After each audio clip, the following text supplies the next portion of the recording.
Greetings, I'm Shad. And greetings, I am Tyranth. Tyranth, I'm holding something weird.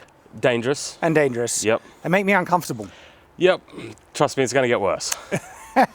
So these are sickles, essentially. Sickles, yes. But specifically inspired or made to reflect Puss in Boots. Yes, The Death. Last Witch. It's an awesome movie. I actually love that movie. It's actually Genuinely great movie. fantastically a good movie. Puss in Boots, Last Wish, brilliant. And Death in it is like a wolf character, right? Has, well, a staff with these things on the end. And you also have the staff. Did you have to spoil it? Well, Yes. He has sickles and they, for some reason, they fold. I don't know why. I think that is stupid. But he uses sickles and he also has an extending staff. And so we're going to be putting these things a little bit to the test. Shad's going to try them out because this is... These make me uncomfortable. Yes. Because they make me uncomfortable too. with a regular like knife or sword or everything like that, you have a sixth sense of where it is because you know the blade is pointing up from the fist.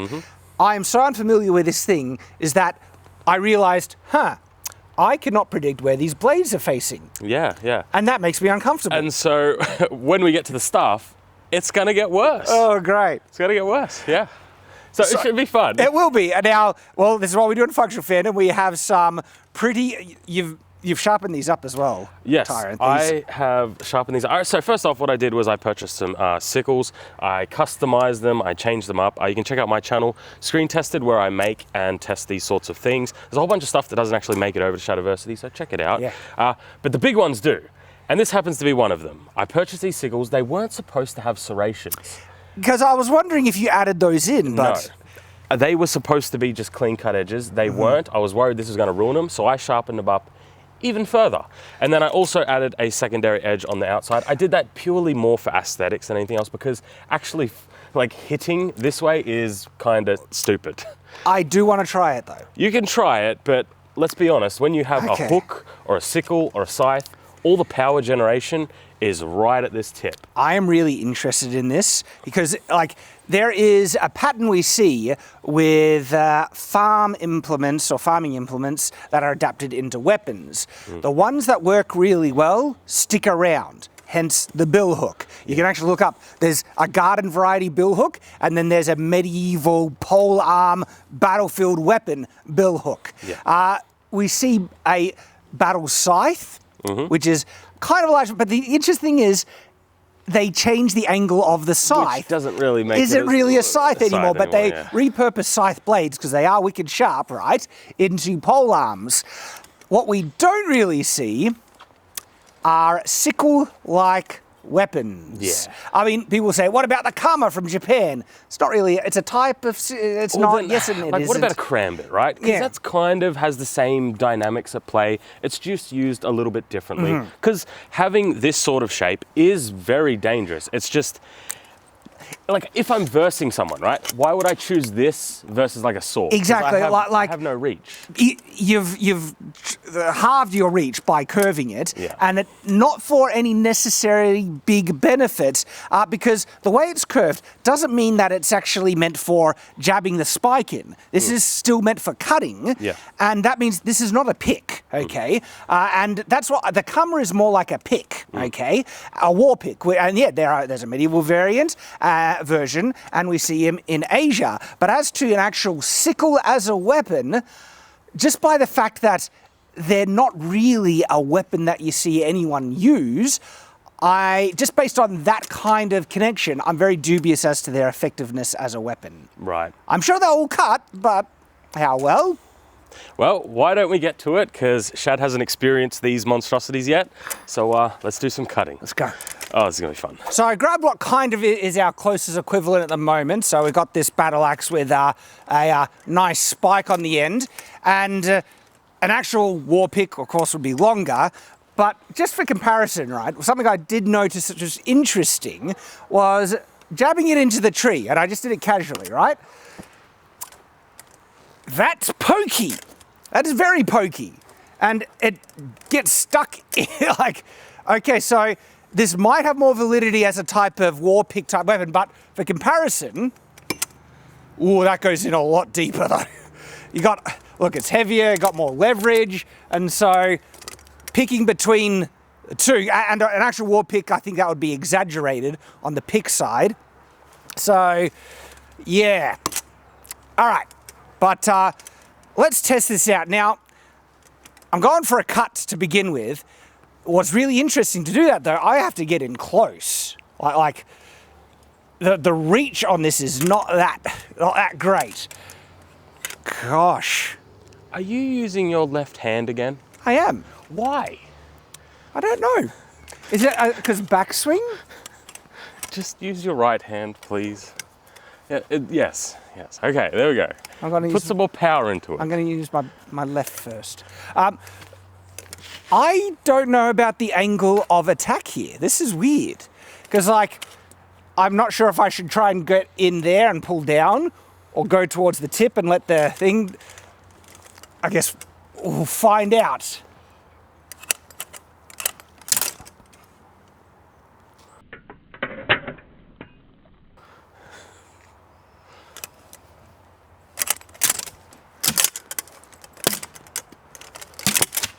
Let's get caught, but that's kind of the point of it, isn't it? Yes. It's never not going to be amusing to me watching you discover things, because I'm like the teacher who already has all the answers and watching, because watching you the make students it go, and you get all this practice already, you know. It's just fun because I know exactly how you're going to react at certain moments. So I'm just sitting there like, okay, it's time, yeah.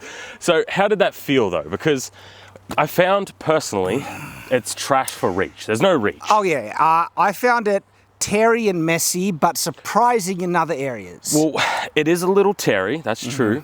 But if you put a little bit more power into it, I found that it can just zip through. Let me see. Like, because I want to try and get one on the tip. This will probably get stuck, but I'm interested to see what the penetration would be.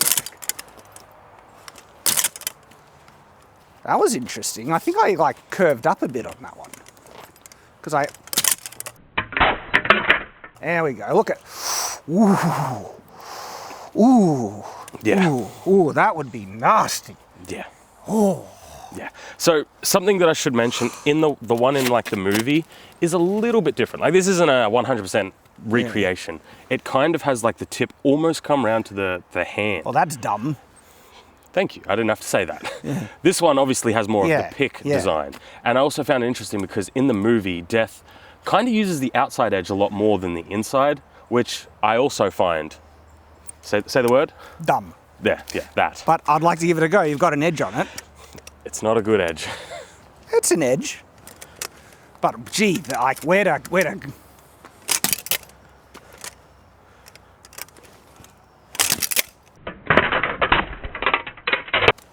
Huh.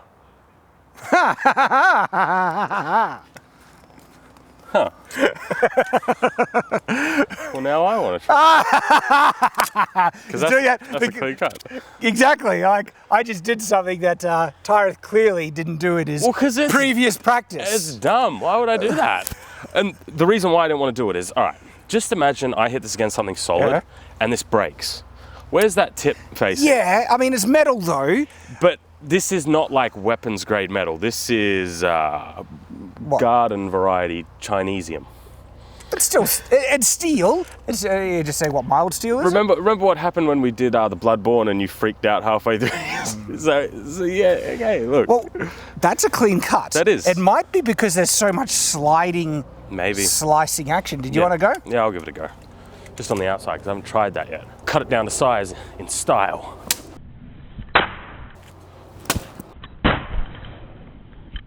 See, like I have no reach though. Yeah, the reach is dog crap. I can feel the power generation. I can feel the difference. When I do this, it feels a bit more random and up to chance. You're having trouble getting the cut though. I am, because it moves away. You know what Tyranth would say? Swinging, watch. Yeah. Swing, and then the blade's coming away from it so it doesn't go all the way through. Yeah, you know what you would say in this situation? What? Skill issue. You are correct, I would say that. I'll give you that much. Yeah, because that's exactly what I would say. All right, well, do it again then. All right, do it, go on.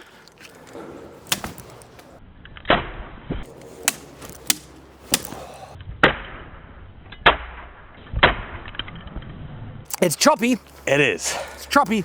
So, did you want to do some water bottles? Did you want to do some more pool noodles? I'll do another pool noodle. All right. Gee, I'm actually concerned about trying to do dual, because these points, as soon as you start crossing over, where is... Yeah, don't do that. It's weird, like I feel so much more natural coming down like that with this thing.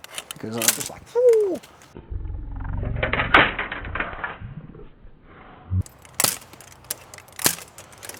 Edge alignment is not forgiving on this at all.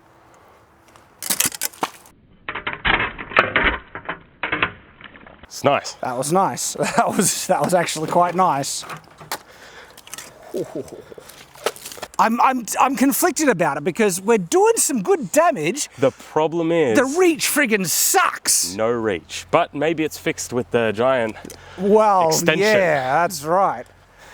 Backhander.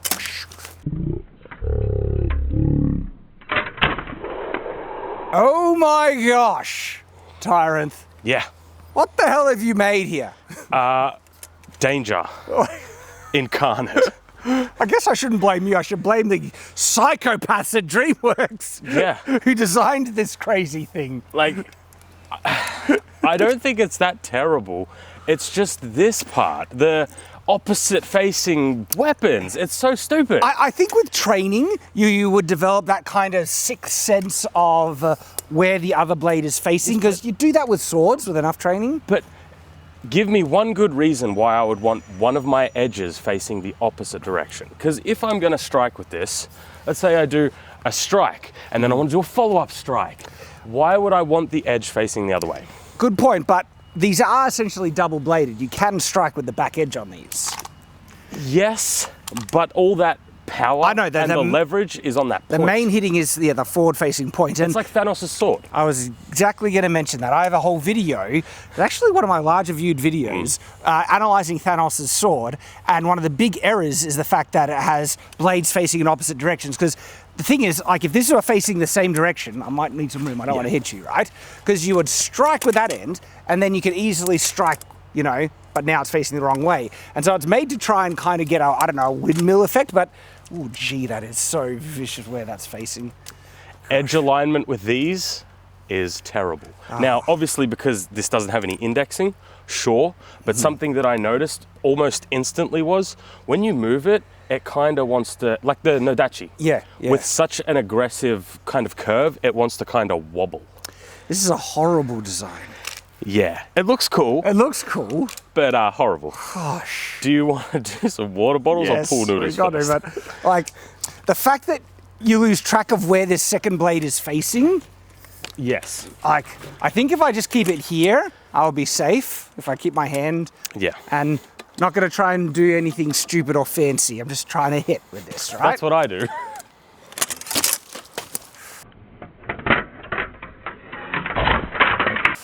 That felt way messier.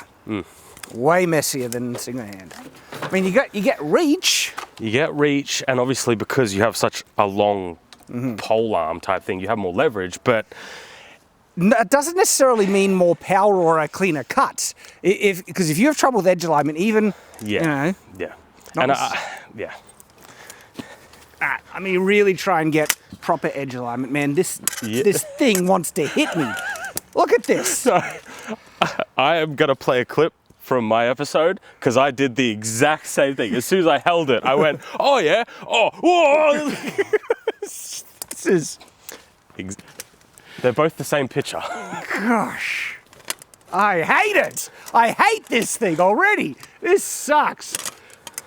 I feel like I'm going to hit myself. That's it. I got room, and it's... Because if you choke it down, this wants to absolutely stab you. Good thing I'm wearing armor, but for safety, I'm not even going to utilize the full reach, which means on the swing, it's going to miss my body. All right. And then just edge alignment. That edge alignment sucked, and I was trying to pay attention to it. Yeah. It's fascinating, the dynamics. Because I find it interesting. As soon as you want to, like I can spin it around.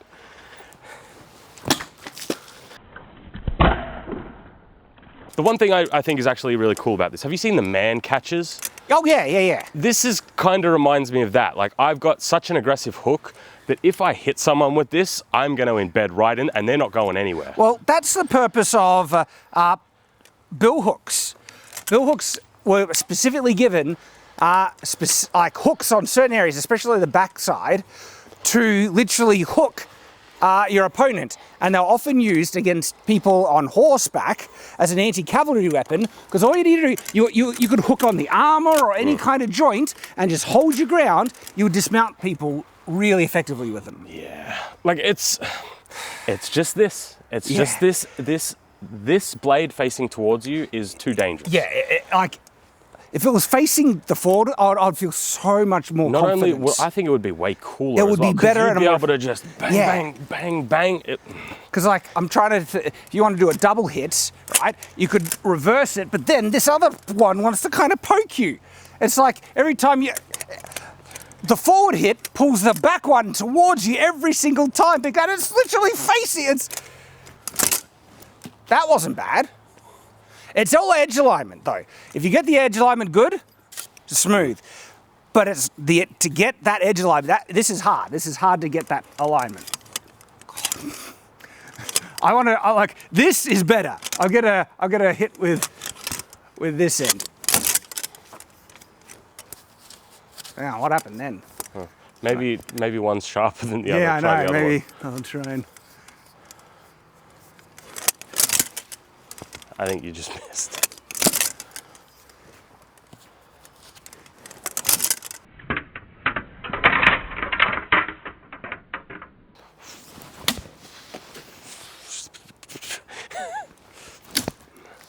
I think I prefer them just singular. Yeah, me too. By like a long amount, big amount. We've tried double-ended weapons before. We did the double-bladed sword. Yeah. And I liked that. I think it has some interesting potential. Like, if nothing else, just for fun. Mm-hmm. This, and these sorts of weapons where they face the edges the wrong way, I despise them. And another big issue, we've already talked about reach, right? But the cutting ratio, your target window on a strike is super narrow. Yeah. You're looking like I can compare that to something like, it's kind of the same with maybe like an axe head or something like that. You know, you can still land the strikes, but anything with a broader cut, that's why the Bardishas became so popular. They had a much wider axe head. And then, of course, you have glaives and partisans and other pole arms that have broader cutting areas to get that target area in. Because not only that, like I think it's even smaller because you want it to land kind of right here. You sound like you're getting into final thoughts, Sean. Yeah, I am. Should we get to final thoughts? Let's do it. Okay, I hate this.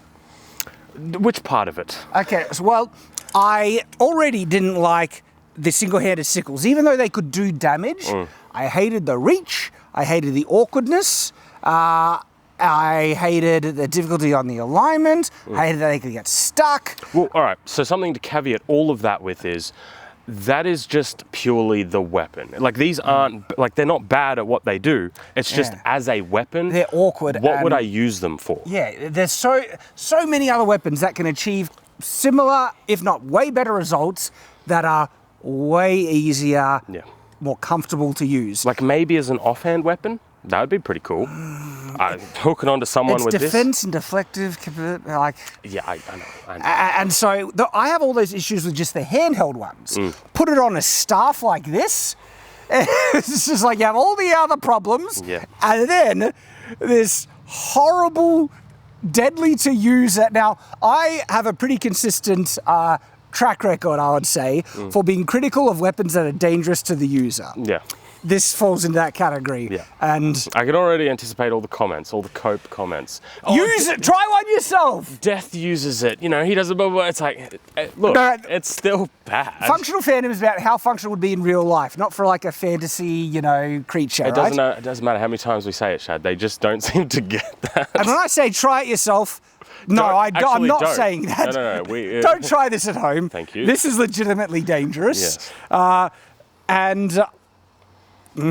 Yeah, well, my biggest issues with it is if I pair this against any other weapon on planet Earth that has reach, you're going to lose.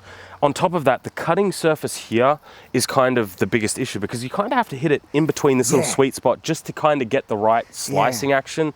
So things like that where it's like, it's not that good. It's good at like slicing, it's good at hooking on, but at the same time, give me a sword that can do most of these things better. This is an interesting thing that comes up a lot when I'm analysing weapons, that even if you find a weapon that can do one narrow thing well, that does not make it a good weapon. I agree. It needs to do multiple things pretty well. Yeah. Or, granted, if it can do one thing super, super well, like a gun does one thing, but it does that really, really well. Yes. Okay? You can't really block sword strikes with it, but because it's just so offensively capable. I'm going to bring it up. I'm going to be that guy.